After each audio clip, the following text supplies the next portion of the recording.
All right, guys. Hello there. Can you guys hear me, see me okay? Yes. Awesome. Okay, so I'll give it just another minute as people are joining. Here we go. So is there any questions that came up from the email yesterday or things you guys are getting prepped for class while we wait for a few more people to log on?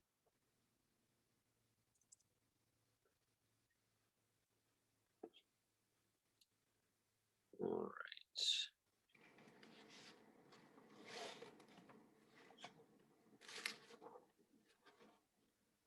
So this is how we will this is how we'll do class every Tuesday. I'll just kind of send around that link before it's time to log on. And I'll just usually use like the first couple minutes and then at the end of class as a good time to like address any questions or concerns you guys have. So I just want to make sure, since we're not in a real class, that you guys have access just to be able to get feedback on your work or ask questions or get technical help with Photoshop too. So just make sure you kind of like the beginning of class or the end of class during our Tuesday meetings as a good time to ask questions as we're going through the quarter.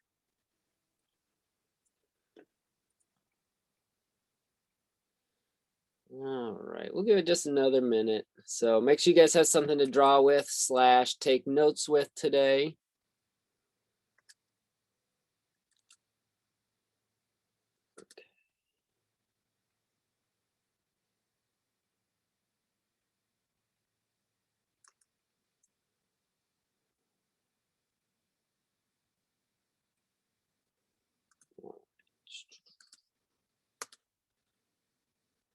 All right, so we will get started here. So yeah, just to get started, did everyone get the email from yesterday that I sent around with kind of summary of the class? Okay, good. So yeah, that basically has all the info kind of for the general running of the class for how we'll do it. So yeah, it'll be the mix of our Zoom meetings on Tuesdays. Then later in the week, I'll have like some YouTube videos for you to watch, which are basically just kind of Adobe Photoshop instructional videos. So during our lectures, I'll give kind of more stuff about drawing, more stuff about color theory and things like that. And then the YouTube videos are kind of will handle the technical side of learning Adobe Photoshop. Okay, so it's kind of separated into those sections. And we'll do that so together as we go. But I'll send you guys an email each week telling you kind of what videos you should watch. And then there will also be the discussion drawing challenges, which is just kind of like a short homework assignment, usually worth like 5 to 10 points. So yeah, those drawing challenges and the discussions will be worth 5 to 10 points. And that will usually kind of just help us practice whatever we were talking about that week. Okay. All right. So just 1 second here. So yeah, well, I'll just kind of introduce myself and then we'll go over all the expectations for the class for this quarter and then see if you guys have any questions before we start our lecture today.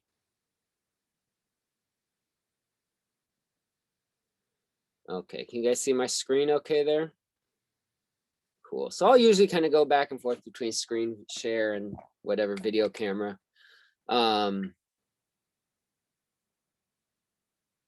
So I'll be like drawing along during the lectures and stuff like that. So as I'm drawing stuff, I would suggest you guys just draw stuff as well. You don't have to draw it exactly the same, just kind of draw your own version of it. So yeah, my name's Andrew Steers. You guys can just call me Andrew. So I'm an illustrator, comic book artist, storyboard artist, things like that. So I designed this class, so it's really, right up my alley. So I really enjoy teaching this one. It should be a lot of fun.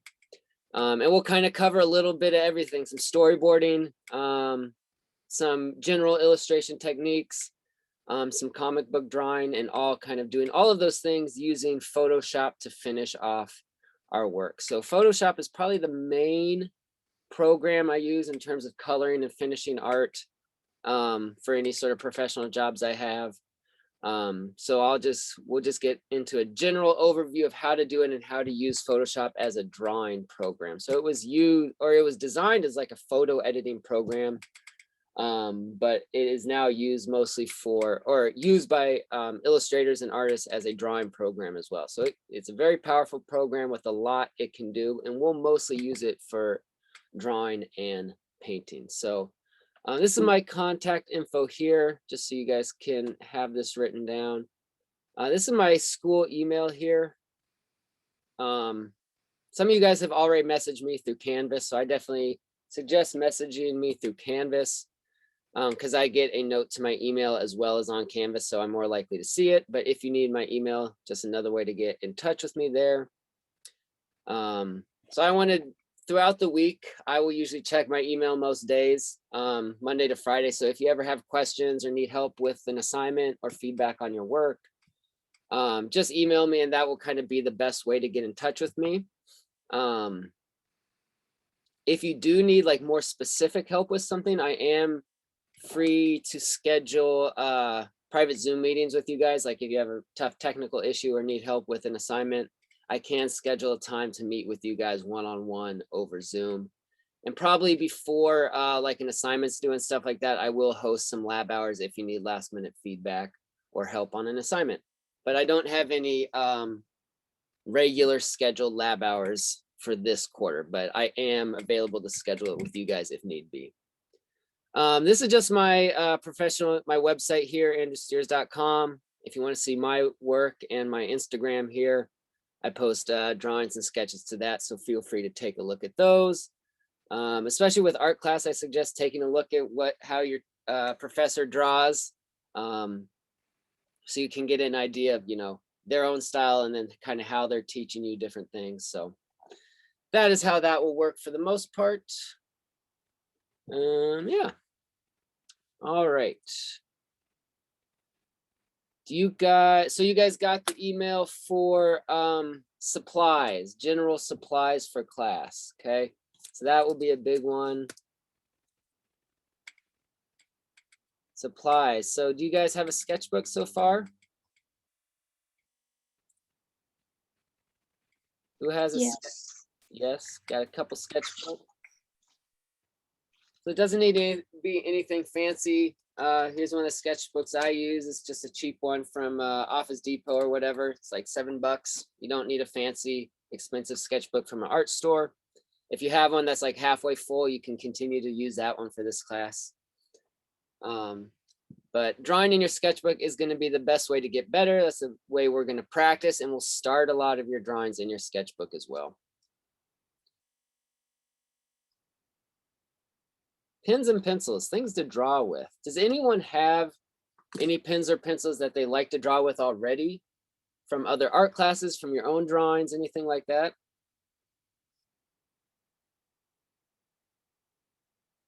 Oh, I don't have it here. So as long as you have a mix of just basic pencils, you can use just a number 2 pencil. These are just my basic drawing pencils I use. These ones are really nice, Micron pens here, and they come in a variety of sizes. This one's 03, as you can see. So we will be finishing off our work with ink for some of the projects. So these ones are really nice. I don't have my brush pen here. Let's see if I can find it online. Oh, yeah, those Microns, sometimes they do dry out fast. Yeah, and it kind of depends. I found it depends on like what paper you're using as well. Like kind of a more glossy paper, they get a little more wet, I feel, than if you're using a really dry, gritty paper. Just searching for a really nice brush pen.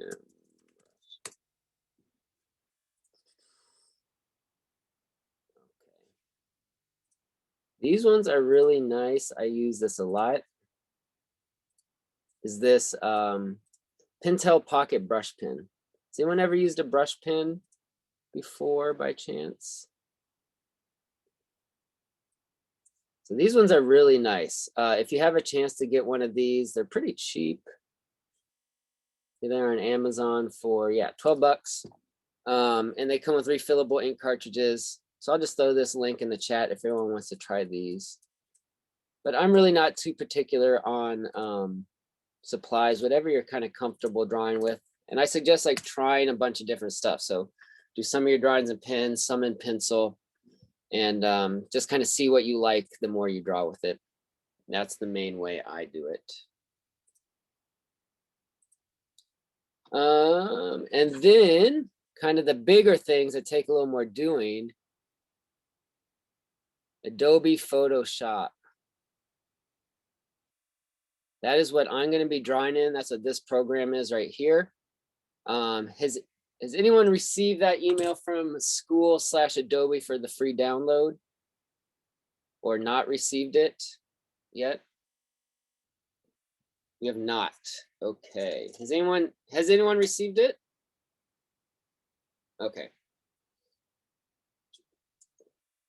I just sent all of your info and emails to IT yesterday morning. So hopefully they get it to you soon. I'll check in with the guy over at IT and see when to expect those download emails. Okay, so hopefully I get to you soon.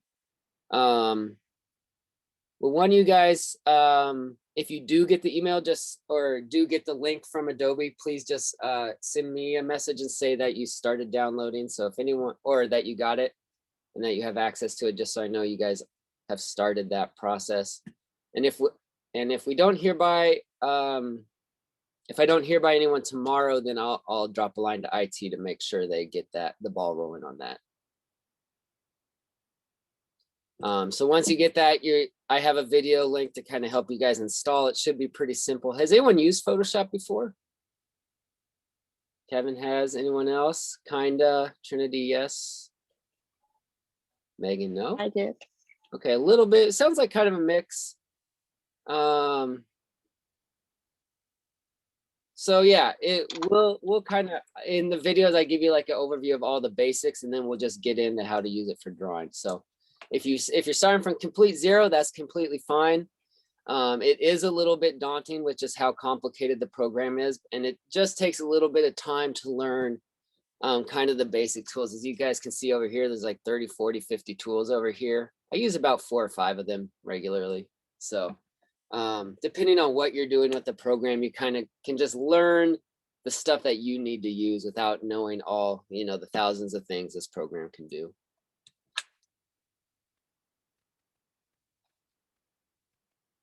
How about the tablet? Has anyone started and emailed Aaron about getting a tablet for this class?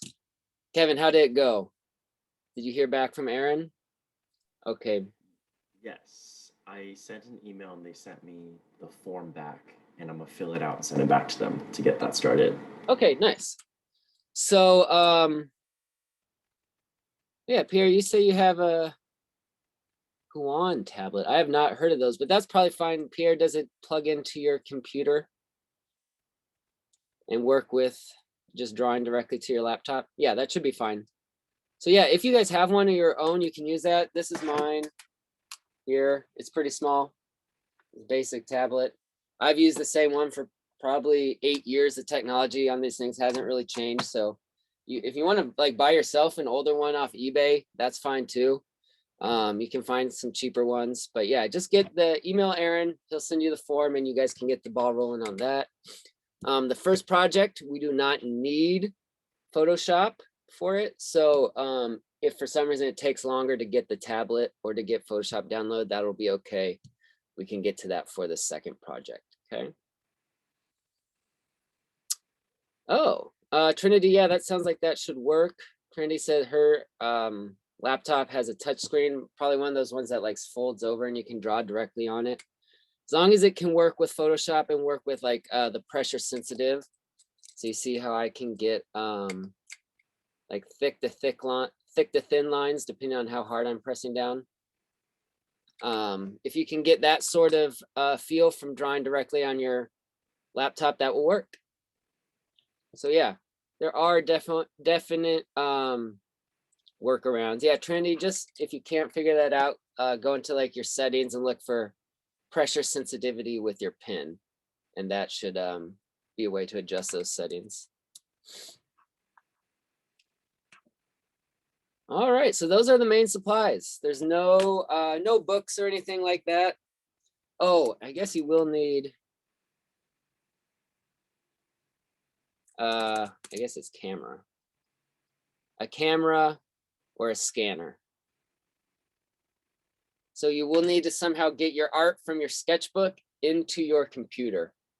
So if we were on campus, we would use the scanners in the computer lab. But if you have a scanner at home, that would be great. If not, you can kind of just photograph your sketchbook with your phone, and I'll give you guys a few tips and tricks on how to do that and make it look good, taking a picture with your phone. Okay. All right, so that is it. Any questions on supplies, Photoshop, tablets, anything like that? Oh, Microsoft Lens, is that like a scanning program through an app?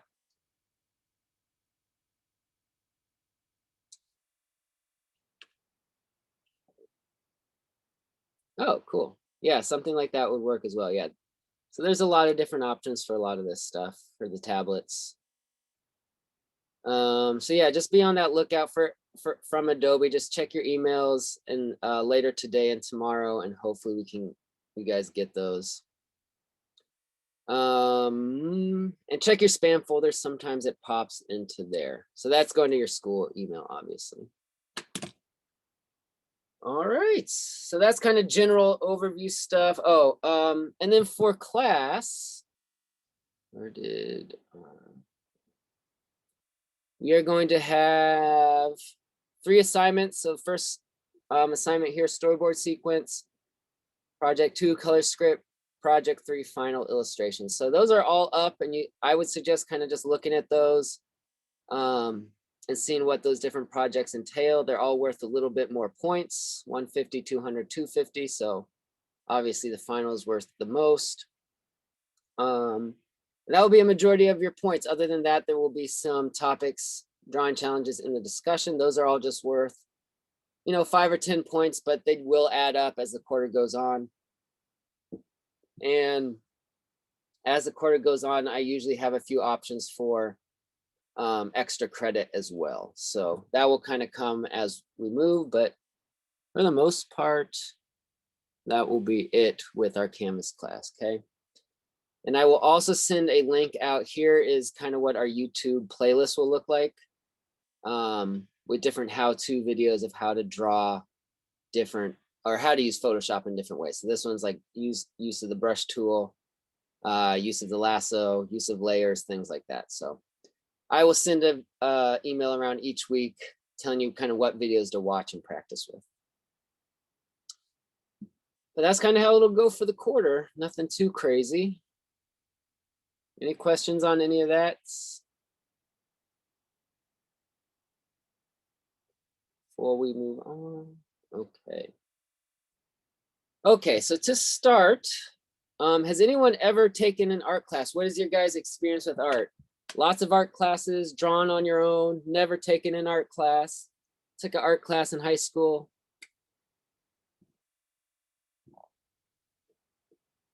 Meg is taking a lot. Ryan, iPad probably will work as long as you can draw directly on there.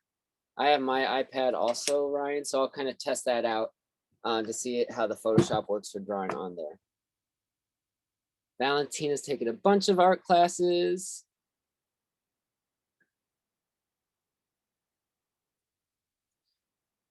Don't want too strict in an art teacher. Good. So it sounds like, so most of you guys have taken a few classes at least, it looks like.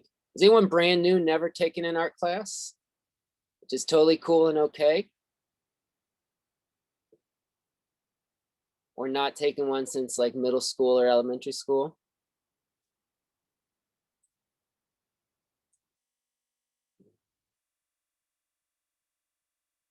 Okay, cool. So my next question was going to be, yeah, what Ryan just answered. Has anyone taken beginning design with me? That's the main class I teach the 3 other quarters. Okay, that's what I thought. So I'm trying to, recognize names here since we're all online these days.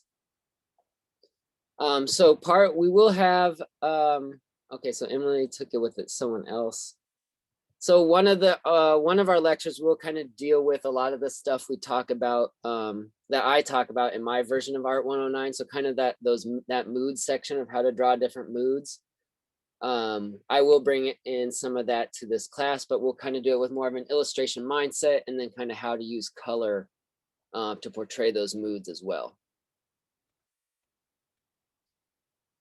All right, so that's good. So it sounds like everyone has a little bit of, background in art and drawing. So I just really want to help you guys get better at drawing. So I'm just going to kind of distill everything that I've learned when I was in art school, books I've read, things I've learned from other artists, and things I've learned working as an artist, and just kind of filter out the most important things and give those to you. So I just really want you guys to get better at drawing, but really also just get more confident in drawing. So drawing really just has a lot to do with confidence. I don't care if you're can draw like Michelangelo and you're a master draftsman, or you're drawing very, very simple drawings. As long as you can draw something, put it on the page, and tell a story with your drawing, that's going to kind of be our goal for this class. So drawing with confidence really, to me, just means finishing a drawing. What I get frustrated with when I see students is they get halfway through a drawing and then just put scribble scrabble over it and say, oh, I don't like this one. You learn so much by finishing a drawing, and then you can say, okay, this works in this drawing, this doesn't. When I go on to the next one, I can take this little bit and change this thing as I go on. So really finishing your drawings and not worrying about them being perfect. Okay, we're not here to make perfect, flawless masterpieces. We're here to learn. We're here to experiment. We're here to get better. And to get better, you have to do some bad drawings in there. So you have to do some bad drawings to learn how to improve in your art. Okay, so that will be the main goal. So hopefully from today to the end of the quarter, you'll just kind of see a slow, steady improvement. And I'll really just kind of give you guys strategies for how to improve after this class as well. Since it sounds like a lot of you guys have do drawing and have done art classes on your own, just kind of how to keep improving.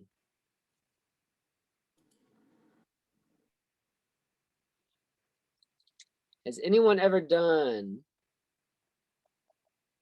any illustration on their own? So what is illustration? So before we get to have you done it, so what is illustration and how does it differ from fine art? So this class is going to be digital illustration.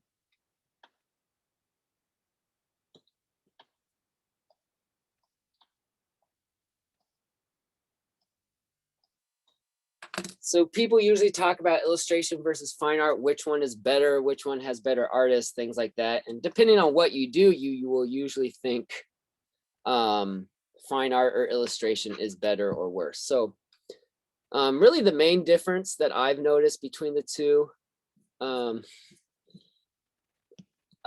is fine art is more about the original piece of art. You're painting on a canvas and then you're selling that oil painting on a canvas. When illustration, you're creating a piece of art to be reproduced and printed out. So illustration is used for lots of different things.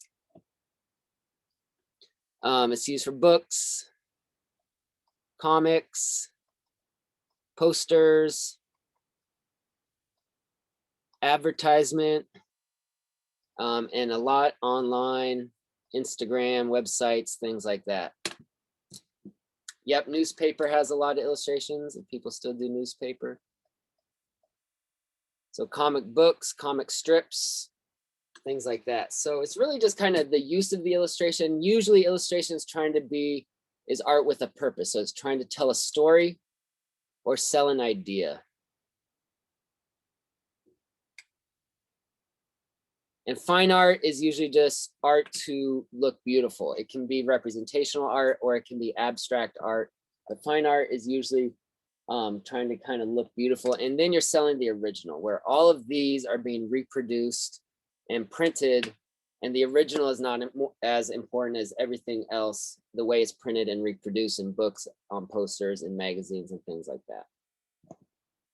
So it looks like some of you guys have done a little bit. Has anyone ever done comics before, comic books, or have an interest in doing comic books? Comic strips, anything like that? Read them, yes, awesome. Or is anyone reading comic books? Writing is definitely a different skill set than drawing, yeah.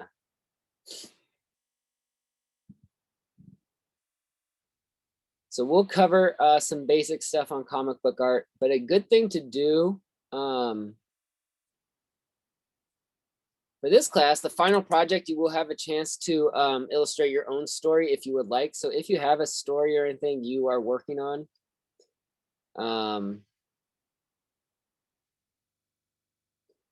kind of just come up with, think about that idea. And if you have any ideas for what may come for the final project, if you want to do an illustration or you want to do a comic book project or something like that, just kind of keep a list of notes of ideas that you may want to do for the final project. So Emily, it sounds like you do illustrations, so just one big drawing rather than a sequence of images. And yes, Chevelle, trying but losing steam is definitely a hard part for comic books. It's a lot of little drawings. So we'll look at a lot of different art. We'll look at some animation. We'll look at comics. We'll look at different illustrations to hopefully get as wide a influence to our own drawings as possible. All right. So for this class, we will start with drawings. So a lot of it, I will be teaching you guys like basic drawing stuff. We'll do some figure drawing. We'll do some perspective. We'll do some light and shadow work. But all of our drawings will finish with color. So color is super powerful. It's a big emotional indicator in art. So we'll learn kind of how to handle and how to use color in different ways for finishing off our art, which is a lot of fun, especially for those of you that took Art 109 and knowing that that was all just about black and white values. We'll get to introduce color into our art, which will be a lot of fun for this class, but also tricky doing that. Okay. Here's some basic vocabulary to start out. So why don't you guys jot these words down?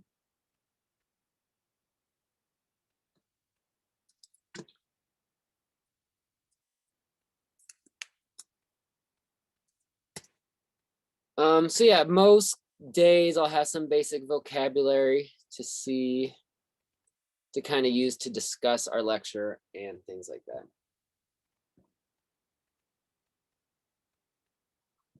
So are these phrases familiar to you guys? Some of them? Yep.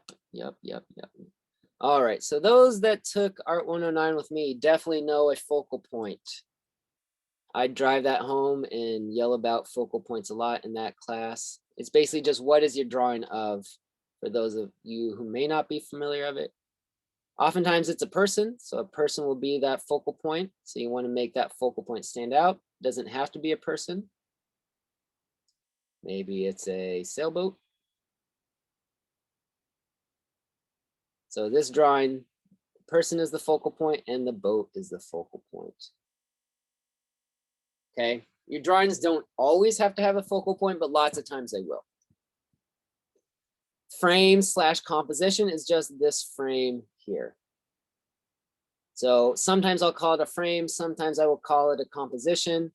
It's good to play with different shapes of frames, squares, rectangles, horizontal rectangles, skinny rectangles, to see how it's going to change and affect the way your composition feels, depending on the shape of that frame. Okay, frames, focal points. Thumbnail. You guys know what thumbnails are? Again, I cover this a lot in my version of Art 109. A thumbnail is basically just a small, rough drawing that allows you to plan out a finished large drawing. Thumbnails are a lot of fun, and you can play with different compositions. So how do I want to draw a person inside a frame? I can draw them there. I can draw them different ways, but you have to plan it out with a thumbnail or else you won't know what you're drawing. when you go to do the final version of it. So I can look into a bunch of versions of these thumbnails and then look at them, decide which one I like the best, say, okay, I like this one right here. Now I can draw this larger. I planned out my composition already. So I know exactly what it's going to look like. And now I can just kind of focus on making it look good. So the thumbnails are a part of this creative process. For every project, you will be doing some sort of thumbnails or preparatory drawing before you go on to that final colored art. And really, thumbnails are probably the best way to get a good illustration or a good drawing. So just try to embrace that part of the creative process where you have fun with thumbnails and you can play around with different stuff and you don't have to worry about being perfect. That's really like why I like thumbnails, is because they don't have to be perfect. They don't have to be finished. And you can just enjoy drawing a bunch of different ideas for thumbnails. All right, storyboards. Has anyone ever heard of storyboards or drawn storyboards or seen storyboards before?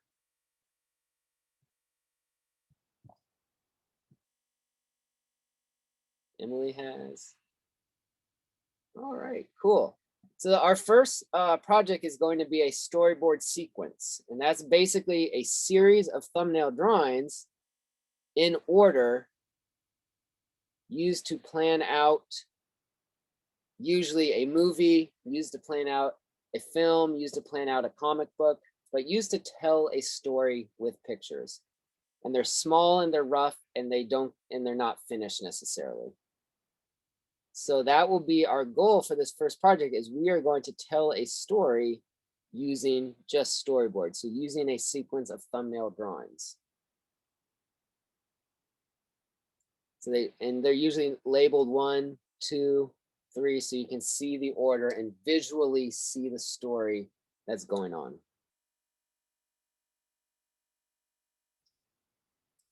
Okay, so we'll talk a little more about storyboards today and for the first project. And then the camera.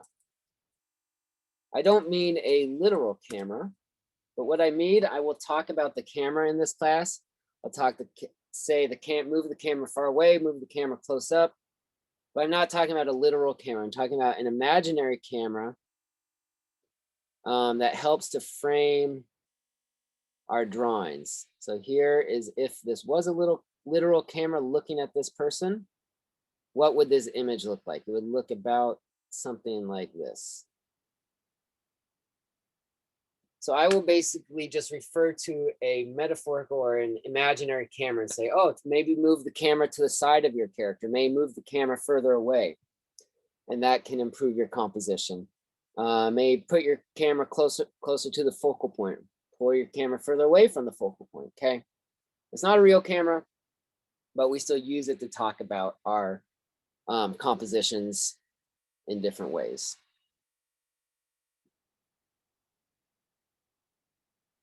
All right. Any questions on any of these vocabulary words? You guys have these all written down?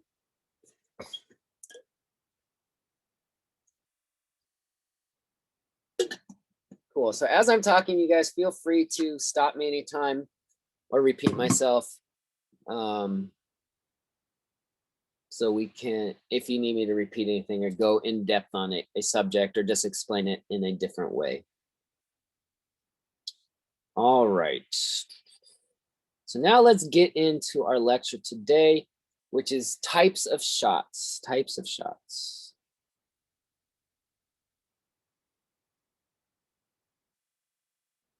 So this is basically going to be an introduction, which will directly apply to our first project. So I'm just going to tell you all the different types, well, not most of the different types of shots that can be used to tell a story. Okay, so we're going to be using drawings to visually tell a story for the first project. And there are all different types of shots that you can use to tell a story. So I'm just going to kind of list those different types of shots, and then we'll see how to combine them in different ways to tell a story with the most clarity.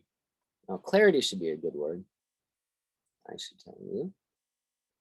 Clarity, when I refer to clarity in your drawings, is just making sure that people can tell what's going on in your drawing. So that should always be a goal with just one single drawing or a sequence of drawings, to make sure people can tell what is going on in your drawing or in your story. Okay, so let's get started here with different types of shots and doing them to have a lot of clarity. Okay, all these shots have different names. Some of them have more than one name. These are kind of the most common ones I have seen around. So let's start here. A wide shot. Okay, a wide shot is a shot that is far away from your focal point. So for all these examples, I'm just going to use a person as the focal point. Okay.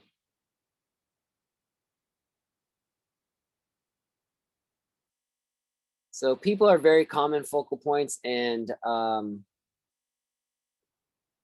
whenever someone looks at your drawing and there's people in it, their eye will be drawn to the person. So I'll just use people as the focal point for this, but it can be done with any sorts of object as well, or any sort of focal point. So a wide shot is basically where you have a very small person in a very big environment.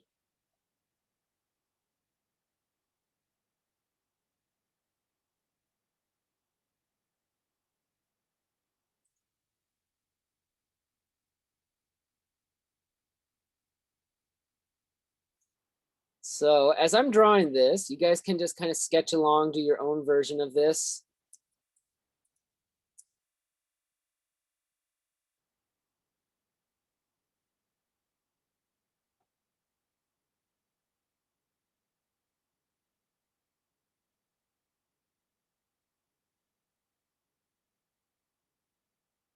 So you guys can put any background you want in here. I'm just putting kind of a cityscape background in this scene. You can put them in a forest. You could put this character in on a mountaintop, wherever.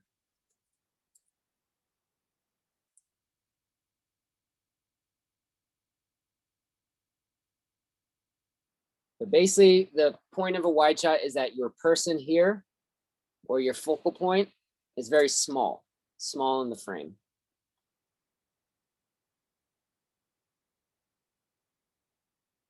So as you guys look at this version that I'm drawing here, what is an advantage of a wide shot, do you guys think? Why might you use one of these shots to tell a story?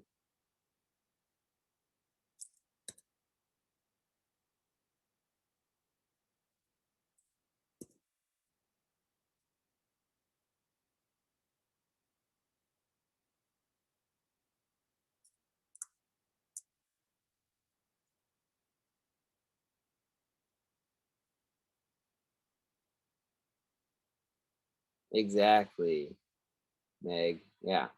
You see more of the background and more of the environment there. So I can see where this character is. I can see they're in a city. I can get a feel for what's going on in this place, as well as what the character is doing. I can see the full body of the person, so I can see if they're jumping, running, walking, swimming, walking slow, walking quick, whatever it is. I can tell what that character is doing because it's a wide shot.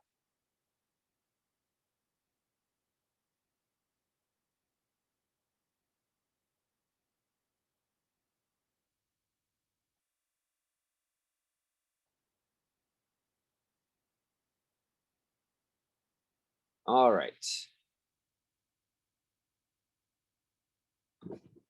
So that is a wide shot. Lots of background, small focal point, or small person. Okay, the next one is a full shot. So that's basically where the person takes up the full, they are the size of the frame. So you basically see head to toe of a person. there.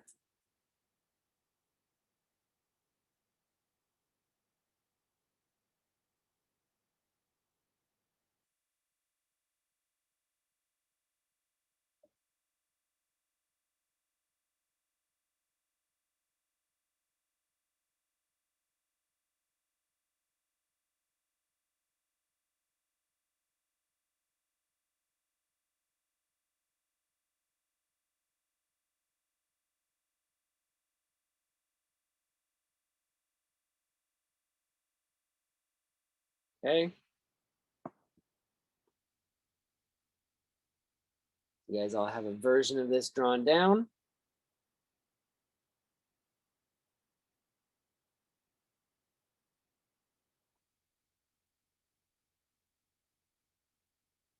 So that full shot right there. So basically you see head to toe of a person. Okay, so then we will go to a medium. You guys tell what's happening here. So medium shot is basically waist up of a person.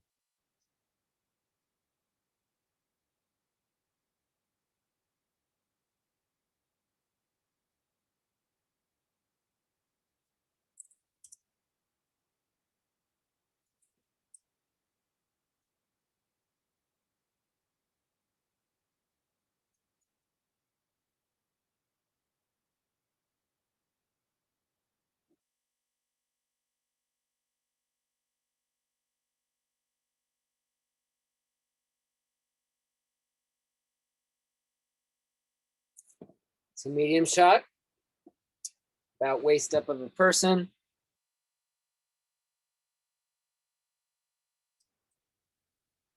So can you guys tell what's happening? Do you guys know what the next shot's gonna be?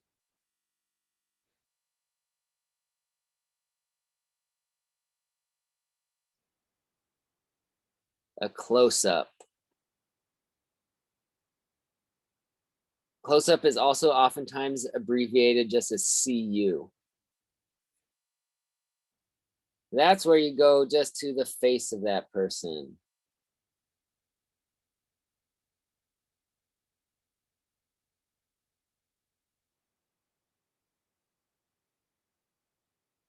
It's usually face and a little bit of shoulders there.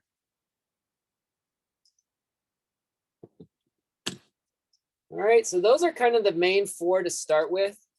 And as you can see, the camera's going further away and closer to the character. Okay. So as we mentioned here, the advantage of the wide shot is you get to see more environment. You get to feel what this place is like, where this character is. You get to see what the character is doing in that place. Versus the close-up, you don't see a lot of environment. In fact, usually you're not going to draw a lot of background when you're drawing a close-up. Maybe you see just a few basic shapes. But the advantage of the close-up is you get to see the emotion of the character's face. Okay, so you really see and feel what that character's feeling in a close-up. And you can really get a feel for their emotions of what's going on inside the head of that character is using a close-up. So one of the big things is you want to vary your shots. Okay, so when you're doing the next project and working on the storyboard sequence or the first project, you don't want to use all of the same shot. Do not use wide shot, wide shot, wide shot, wide shot. You want to use wide shot, medium, full shot, medium, full shot, close up, then back to the wide shot. So you want to use a lot of different types of shots. If you use just one shot over and over, it will get boring to the viewer. If you only use close-ups, you're never going to know where the character is. You're never going to be able to see that environment. If you only use wide shots, you won't be able to get a feel for your character and see what their face looks like and feel their emotion. So the biggest thing is use lots of different shots. Vary those shots up and just use a wide variety of shots. All right, here are some more shots. So those are kind of the four basic overviews. And really, if you use these four, you can have a lot of variety and a lot of options with those, but now these are a few other ones that are just a little bit more specific.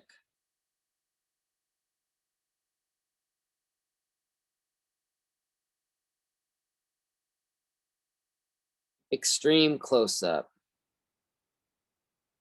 I will say a lot of students tend to want to use extreme close-ups. Extreme close-ups can be good, but you just want to use them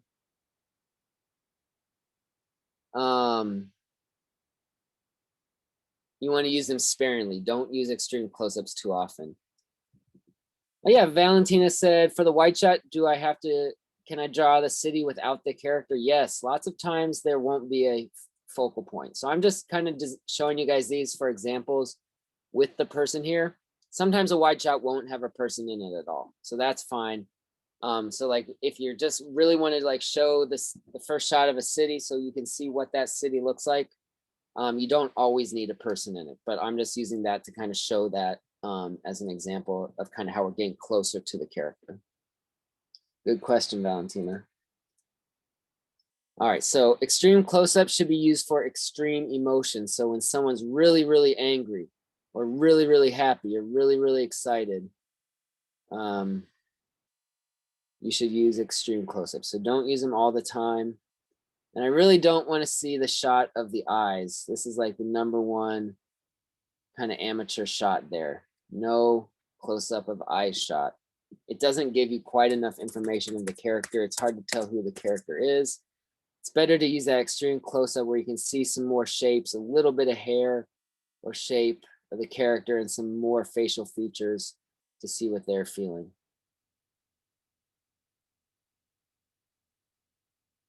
All right, extreme close-up. That is one also. What else do we got here?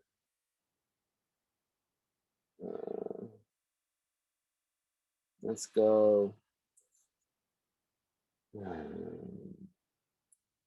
Okay, so here's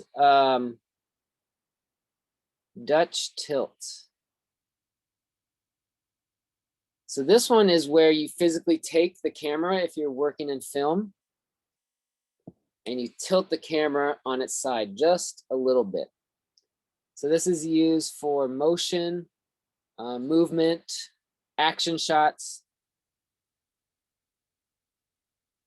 If anyone remembers the mood section of Art 109, this is for showing motion using diagonals. So anytime there's a diagonal, it will have a sense of movement, motion.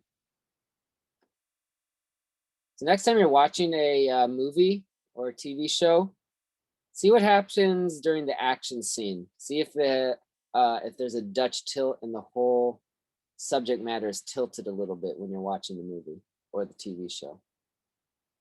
Again, for these ones too, extreme close-up and Dutch tilt, these different sorts of shots, don't overuse them. If every shot is a Dutch tilt, it will be a little bit confusing to the viewer. All right, upshot and down shot.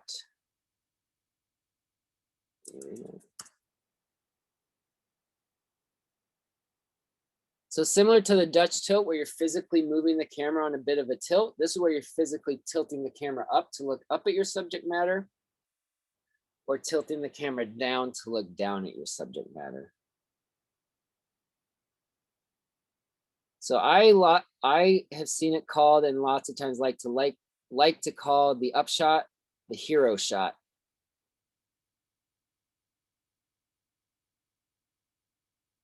It will make things, characters feel large, feel strong, feel powerful.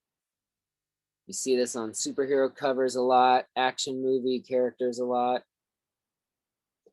And these ones are a little trickier to draw, so we will get into some drawing tips later in the quarter for how to actually draw these upshots because they are more difficult to draw because of the perspective. But again, use upshots sparingly, but when you want to make something feel, a character feel heroic or have a dramatic moment, you can use that upshot.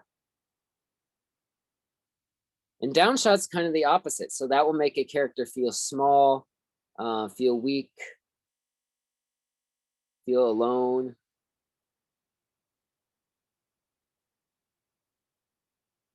And again, these down shots are also a little bit tricky to draw because of that perspective.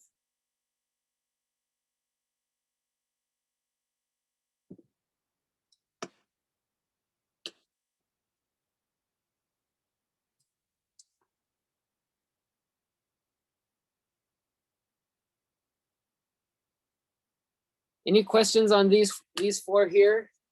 Extreme close-up, Dutch tilt, up shot, or down shot?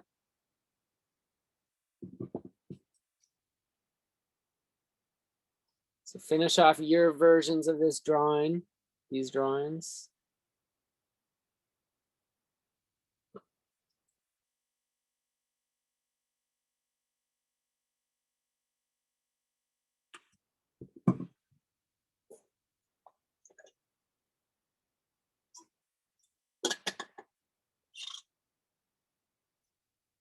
Okay, you guys got these down okay?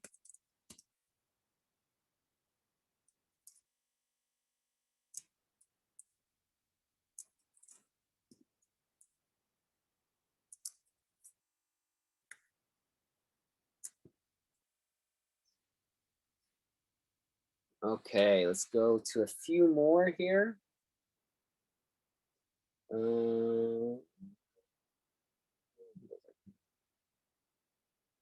These ones are a little less common. You won't come across them quite as much. Oh, another version of the down shot. So I mentioned the last one before, is good for making characters feel small or weak or powerless. Down shot is also good for just seeing the relative positions of characters. So like if you have characters that are in a room or moving around, oh, so this character just came in the door and he's confronted by two other characters over here. Using a down shot is a very good way to show the physical relationships between those characters because you can physically see about that distance. Okay, there's about 2 or 10 feet between those characters, whatever it may be.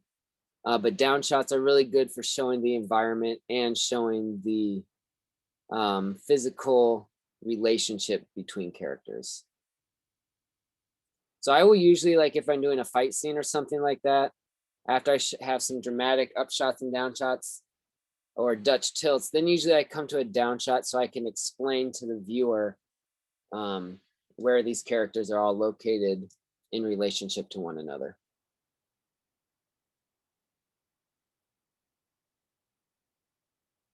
A two shot, pretty simple.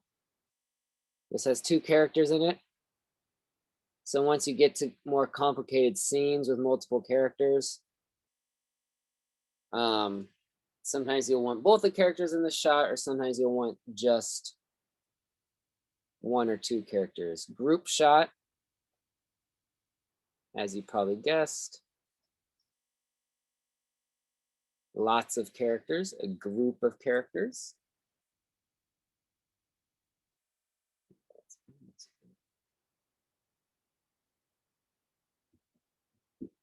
And then the last one we'll go over here, over the shoulder.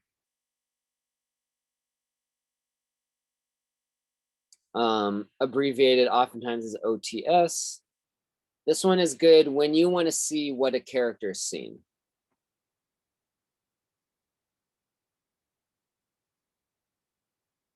So you look over the back of the head of that character. You kind of see what they're looking at, and what's this guy looking at? He's looking at a car for some reason.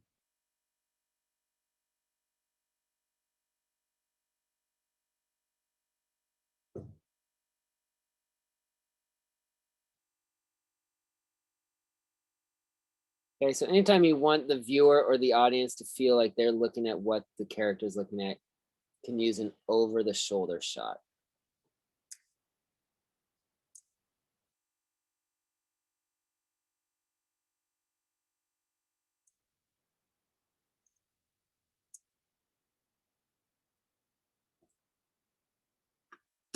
All right, any questions on there? About any of these other shots, any of the ones we've gone over at all? Take a minute to finish your versions of those different shots.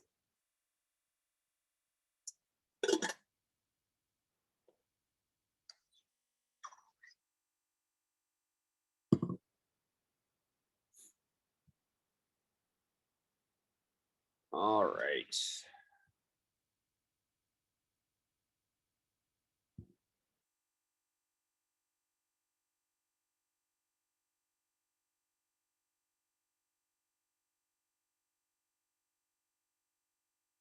All right, any questions on any of these?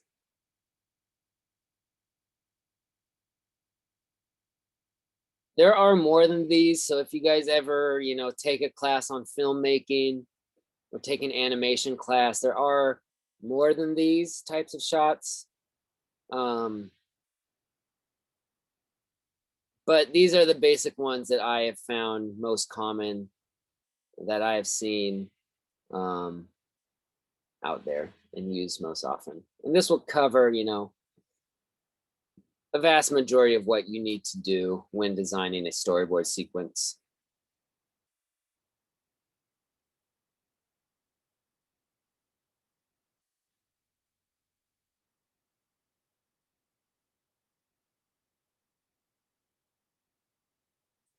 Okay.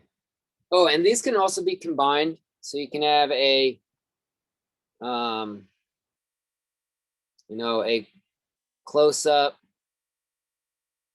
down shot. So that means you're have a close-up of the character and you're looking down at that character.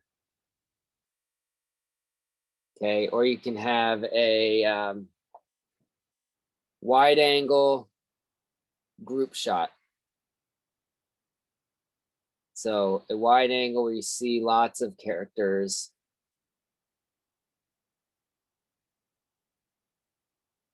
in a wide shot. So we'll use these when we're talking about your projects or we're doing critiques in different ways to say, oh, maybe you should move the camera in for more of a close-up or move the camera with a tilt so you have a Dutch tilt here. But it's good to just be familiar with these different types of shots. So you kind of can talk about your art, but also so you can draw these different things as well. And our drawing challenges for this week will kind of be you drawing one thing in different versions of these shots. So I will email you guys about that tomorrow, I believe, and set up that discussion tomorrow or later today. All right. So let's try and do a very, very simple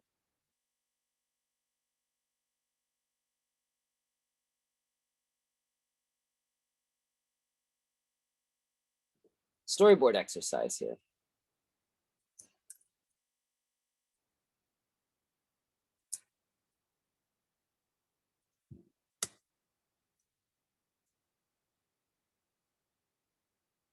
So two characters walk down a path towards a boat. They get in the boat and sail off. So how are you going to tell that story using just pictures? So using a sequence of storyboards, okay? So pictures in order, that should tell that story. So does anyone have an idea of what sort of shot we should start with? A wide shot, yes. Yes, Pierre, yes, Eleanor. So this is very, very important. You almost always, I'm gonna give you guys all these rules, but there are always times when you break the rules. So when I say you always start with a wide shot, of course, you're not always going to do it, but for a vast majority, you will do it. And when you start a sequence with a wide shot, it is called an establishing shot. So write this down, establishing shot.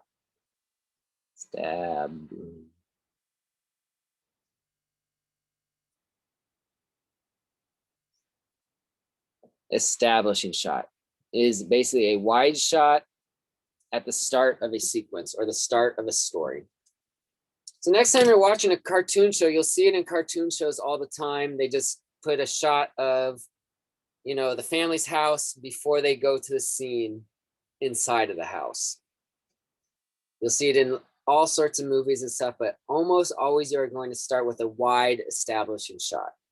And with that establishing shot, you should try and put a lot of information in there. So pack information into your establishing shot. So when I'm looking at this very simple sequence here that we're going to illustrate, two characters walking down a path towards a boat. So can I get all of that information into a wide shot and establish the two characters, establish that they're walking on a path, and establish that they're going towards a sailboat? Okay. So that's a lot of stuff to get in there. So I'm going to need this to be a real wide shot. So maybe I can draw the boat down here, the end of a little dock.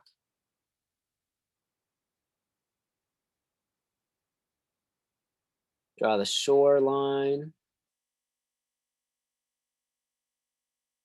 We'll have a little pathway here. We can put our two characters here.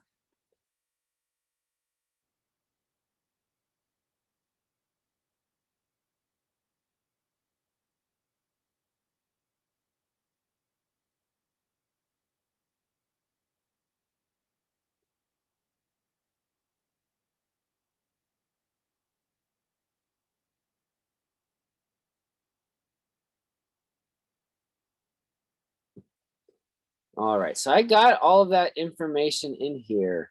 We got a boat, two characters, a pathway, and then I can put some more stuff in here since it is a wide shot. Are we in a lake? Is there lots of trees around? Are we in a city? We'll just put some trees in here. Make it feel like a nice forested scene.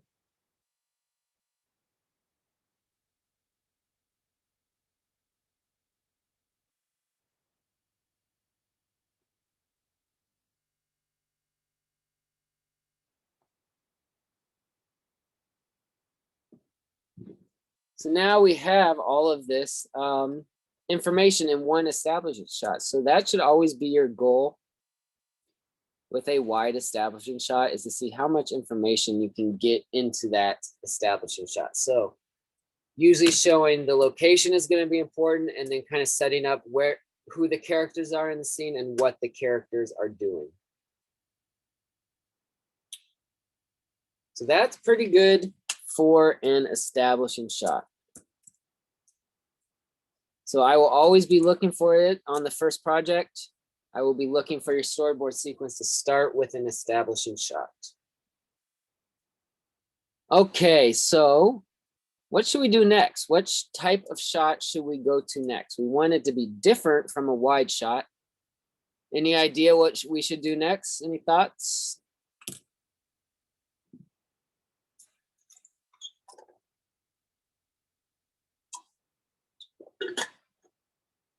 Over the shoulder could work, sure.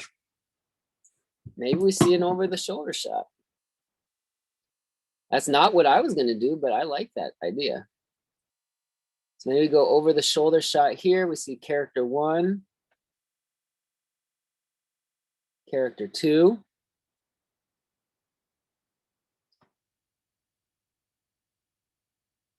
And maybe they're looking at that sailboat, so we can see that they're going towards it.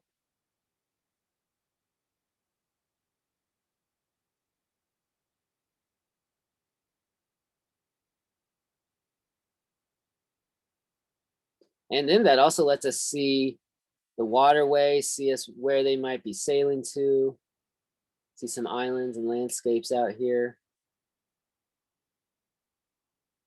I like that idea. But we still don't know who these characters are. So then, Kevin, that's a good idea to go to that full 2 shot. So it is also good to label your shots 1, 2, 3.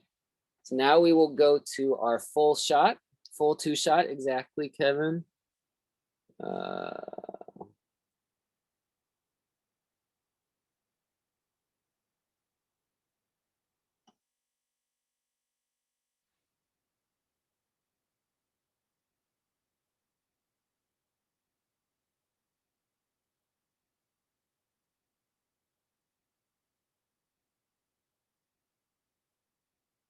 So now we get to kind of see who these characters are.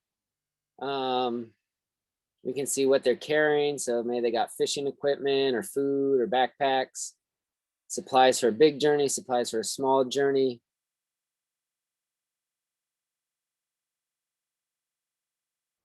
Are they bundled up? Are they wearing clothes for hot weather, clothes for cold weather? We can see that they're walking, hopefully.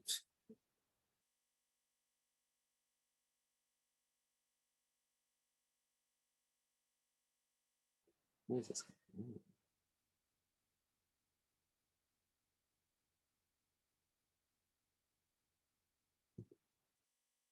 Okay. Go to that full 2-shot. So it's always good. So wide shot, we see a lot of information. 2-shot, we kind of see what the characters are looking at. So that kind of gives a little bit of motivation and direction of where the characters are going. And then 3, our full 2-shot, we get to see the 2 characters and get to know a little bit more about these characters. So can you guys tell what I was trying to do when I drew these 2 characters together in terms of the types of shapes I was using for the 2 characters?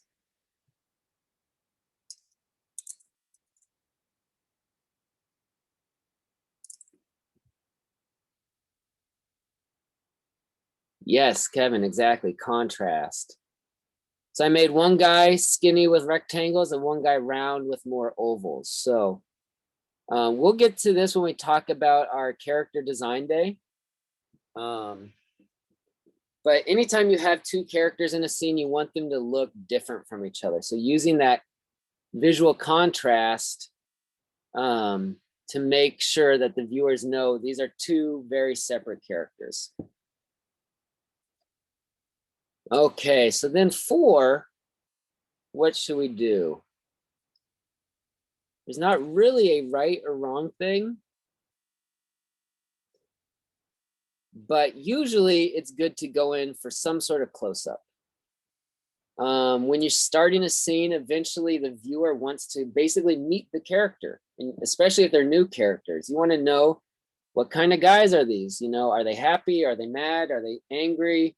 Are they out to be goofy and have a fun time? Are they taking a serious trip? So doing a close-up, I could do a 1-shot or a 2-shot. It might depend on if there's any dialogue going on in this scene. So maybe I'll do my weird boxy guy here. And we just see he's kind of a relaxed dude looking to have a fun time on this little mini sailing trip he's going on.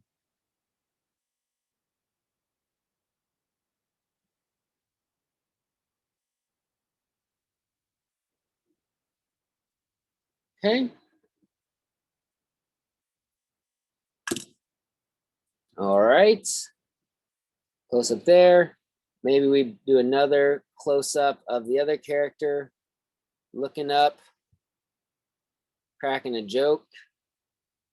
And he's got his pipe in his mouth.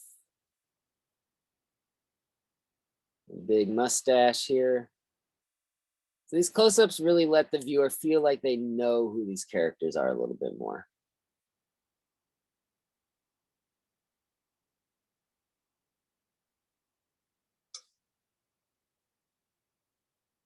And are you guys seeing how like sketchy and loose these drawings are? This is about, you don't need to make your characters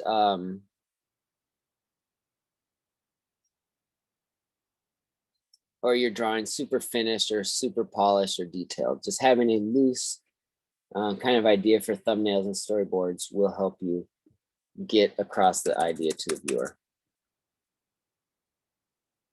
All right, so we went, what did we do here? Here we go. So wide, over the shoulder, full close-up, close-up. So once you get a couple close-ups in a row, then it's a good idea to pull the camera back again. So as I'm designing a sequence, I'm constantly thinking about moving the camera in, moving the camera out, moving the camera in, moving the camera out. Move in to show the characters and show emotion, move out to show what the characters are doing. So let's move it back out to kind of a wider shot, but not too wide. So we'll see the boat here.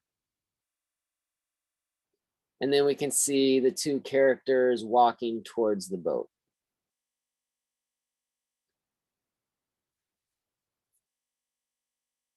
Okay.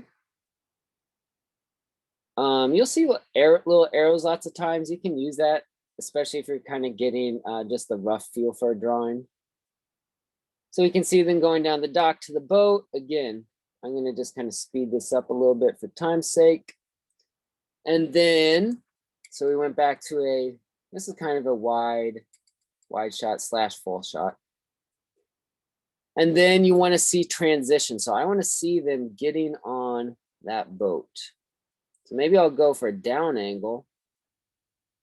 And I can see one character here on the boat already. And then this character stepping, oh, that looks weird. This character stepping onto the boat. So this is what I mean when I say those down angles are good for explaining where characters are and what they're doing. So it's very easy for me to show, okay, this guy is already here in the boat, and this guy here is stepping onto the boat. So that is what those down angles are good for. All right, then we can show them both here in the boat. Maybe we go a little closer here. More of a close-up, back of the boat. Tall guy sitting on one side, round guy sitting on one side.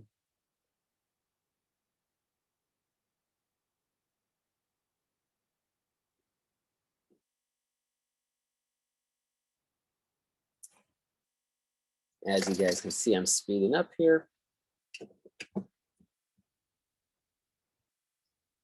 And then eventually we will see them sailing away. So I want to see the dock here, and then we'll see the boat leaving the dock.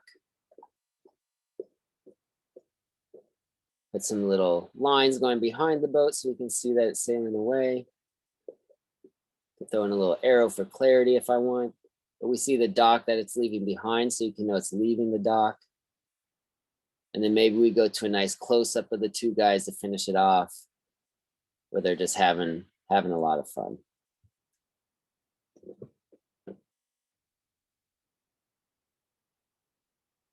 All right.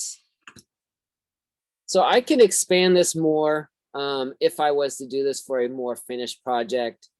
I could have them, pulling up the sails on the boat, maybe putting their stuff away. I could have a shot of one of them steering or pushing off from the dock. I could have, a shot of the wind picking up as the boat starts to sail. So you can always expand these more as well, but these are kind of just the basic shots in this sequence to explain what is going on to the viewer. So this is what you are going to do for your first project, except you will come up with a story loosely based on your real life, okay? So that will be the goal for that, but basically the main goal will be to have clarity, use different types of shots, and be able to explain to the viewer what is happening in hopefully a very a very simple story. Any questions on that storyboard sequence?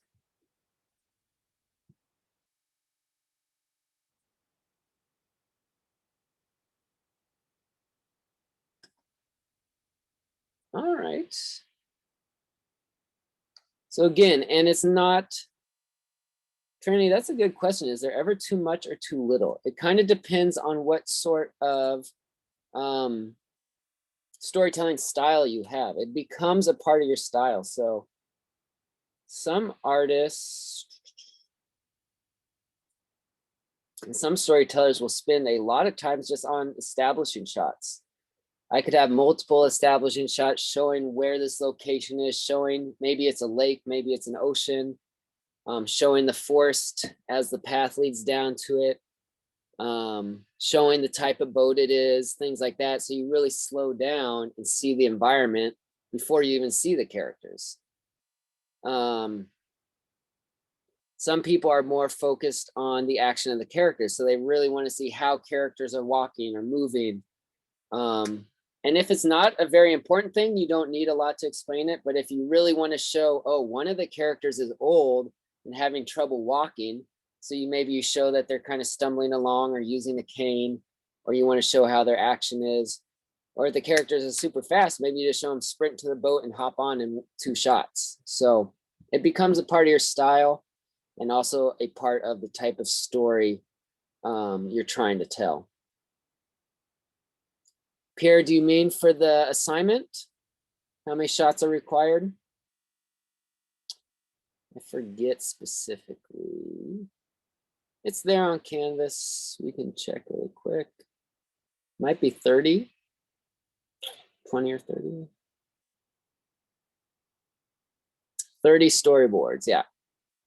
So you'll have to design a scene with 30. It can be plus or minus a little bit, depending on what sort of story you're telling, but around that. So again, so if you're doing 30 of these, you don't want these to be too detailed. They should be loose and pretty quick.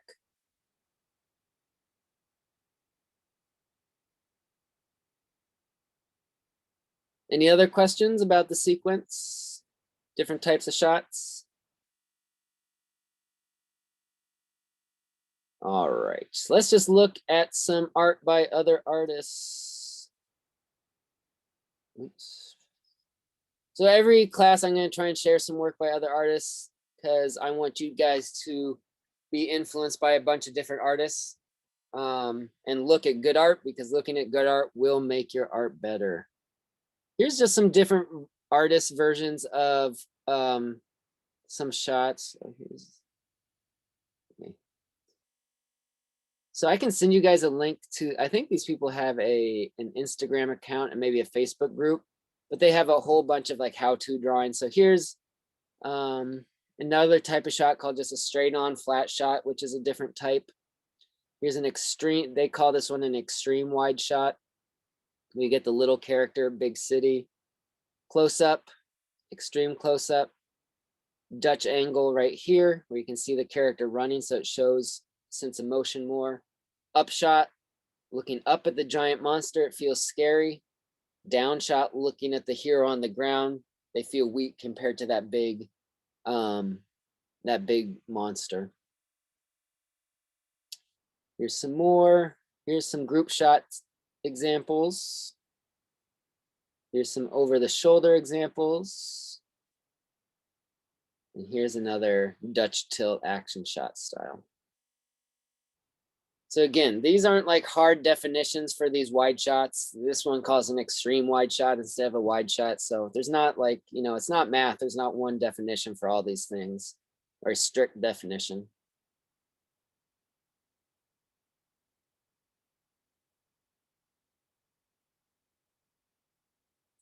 Oh yeah, Ryan, that does sound like getting a pin for your iPad should work.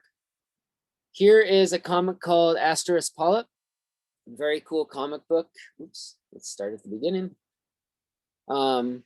If anyone has read this one or wants a really good comic, this one's really good. But we start here with a wide shot, establishing shot. We're in a city, we're in a building. It's thunder and lightning. There's rain going. We see 2 little windows lit up. So that's going to be where we're focusing on our attention. So this wide shot does not have a character in it. So not all wide shots have a character in it.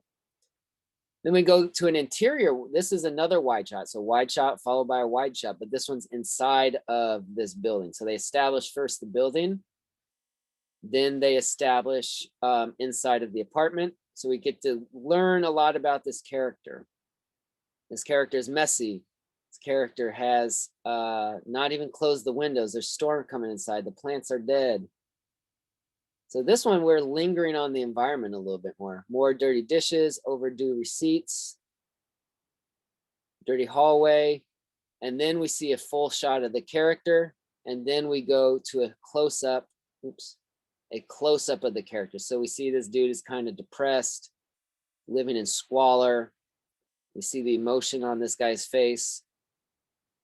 Get a close-up of the hand, just playing with his lighter.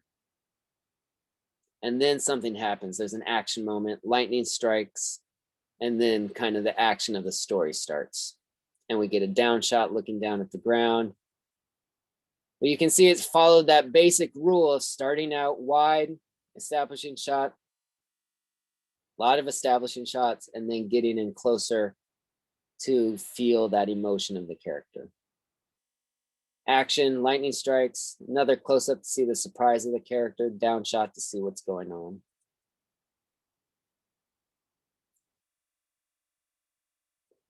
And here are just some examples of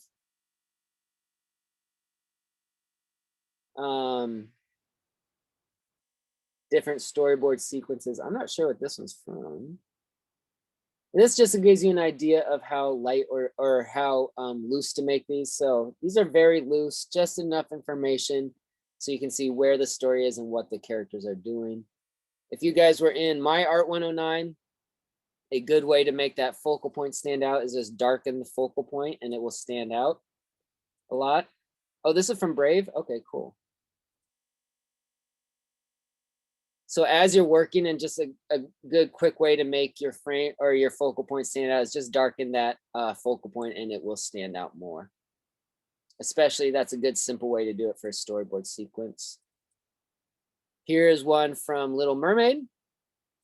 So we get a mix here. Some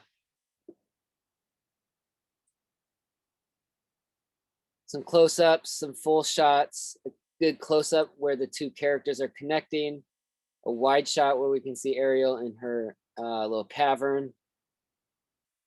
But it's not the exact same shot over and over, is the main thing to take away from that. Here's a sequence from Peter Pan.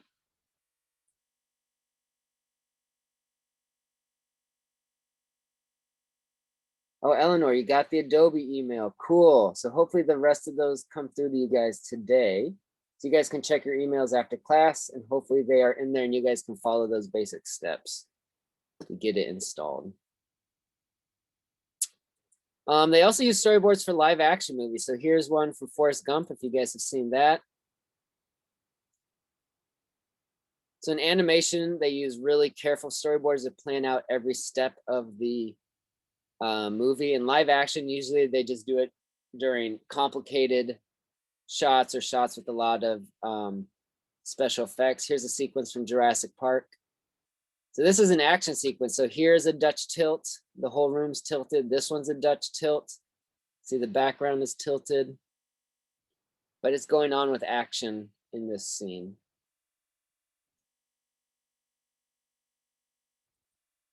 Here's some from The Birds, directed by Alfred Hitchcock.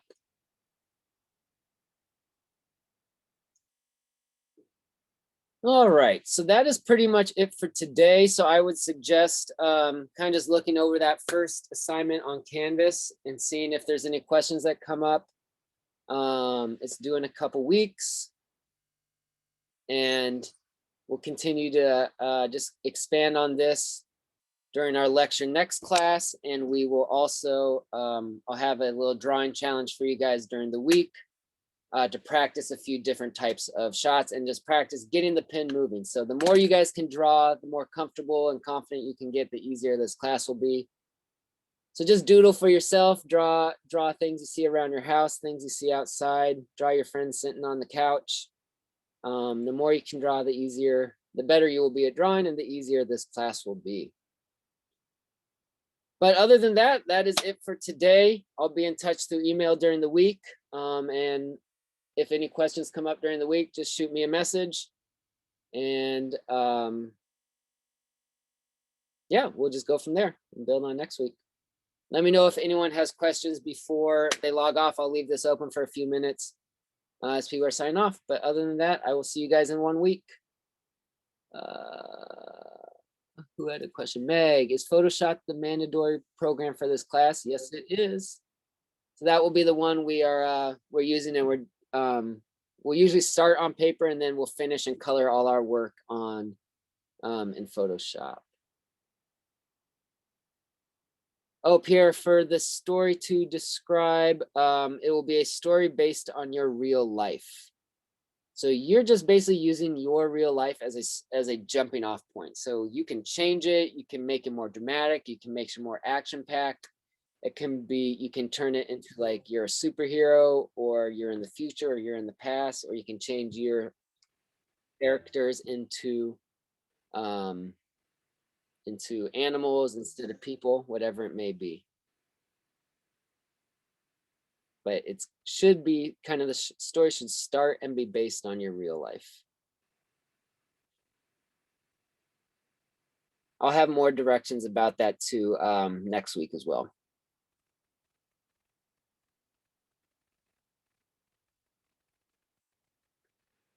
Any other questions before we head out? Faith, you just logged on. Hello. Hey, how's it going? Nothing much. I'm sorry I couldn't make it today. That's okay. I'll get this uploaded to YouTube, and I'll send it around a link for anyone that wasn't able to make it. Oh, that's good.